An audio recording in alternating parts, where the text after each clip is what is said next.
ಸ್ನೇಹಿತರೆಲ್ಲರಿಗೂ ವರಲಕ್ಷ್ಮಿ ಹಬ್ಬದ ಸಂಜೆಯ ಶುಭಾಶಯಗಳನ್ನು ಹೇಳುತ್ತಾ, ಇವತ್ತು ನಮ್ಮ ಮನೆ ಲಕ್ಷ್ಮಿ ಈ ಥರ ನಾವು ಅಲಂಕಾರ ಮಾಡಿದ್ದೀವಿ. ನಾನು ಆ್ಯಕ್ಚುಲಿ ಬೆಳಗ್ಗೆನೇ 4:15ಗೆ ಎಲ್ಲನೂ ರೆಡಿ ಮಾಡಿಬಿಟ್ಟು ನಿಮ್ಮನ್ನು ನಾನು ಶುಭಾಶಿತ ಕೋರಬೇಕು ನಿಮ್ಮ ಹತ್ರ ಅಂತ ಅಂದ್ಕೊಂಡೆ. ಆದರೆ ವಿಡಿಯೋ ಎಡಿಟಿಂಗ್ ಮಾಡೋಕ್ಕೆ ಟೈಮ್ ಸಿಕ್ಕಲಿಲ್ಲ. ಅಂದರೆ ಮೇಯ್ನಾಗಿ ದೇವಿಗೆ ಪೂಜೆ ಪುರಸ್ಕಾರ ನೈವೇದ್ಯ ಮತ್ತು ಅದ್ರ ಜೊತೆಗೆ ಬೇರೆ ಕೆಲಸ ಎಲ್ಲ ಇರುತ್ತಲ್ಲ, ಆ ಥರ ಇದರಲ್ಲಿ ಎಡಿಟಿಂಗ್ ಮಾಡೋದಕ್ಕೆ ಟೈಮ್ ಸಿಕ್ಕಲಿಲ್ಲ. ಅದಕ್ಕೆ ಸಂಜೆ ಶುಭಾಶಯಗಳನ್ನು ಹೇಳ್ತಾ ಇದ್ದೀನಿ, ಕ್ಷಮಿಸಿ. ಇದು ನಮ್ಮನೆ ದೇವಿ, ಇದು ಈ ಥರ ಅಲಂಕಾರ ಮಾಡಿರ್ತೀವಿ. ನಾನಾ ರೀತಿಯ ದೀಪಗಳನ್ನು ನಾವು ಬೆಳಗ್ಗೆ ದೇವರಿಗೆ ನಾವು ಉಪ್ಪಿಸಿದ್ರೆ ತುಂಬಾ ಚೆನ್ನಾಗಿರುತ್ತೆ.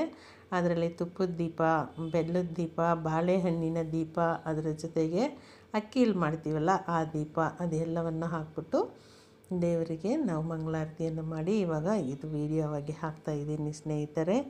ಲಕ್ಷ್ಮೀ ಹಬ್ಬ ಬಂದು ಪ್ರತಿ ಮನೆಯಲ್ಲೂ ಹೆಣ್ಮಕ್ಳು ಇರಲಿ ಇಲ್ಲದೇ ಇರಲಿ, ಲಕ್ಷ್ಮೀ ಹಬ್ಬ ಬಂದು ತುಂಬ ಕಳೆಯನ್ನು ತರುತ್ತೆ.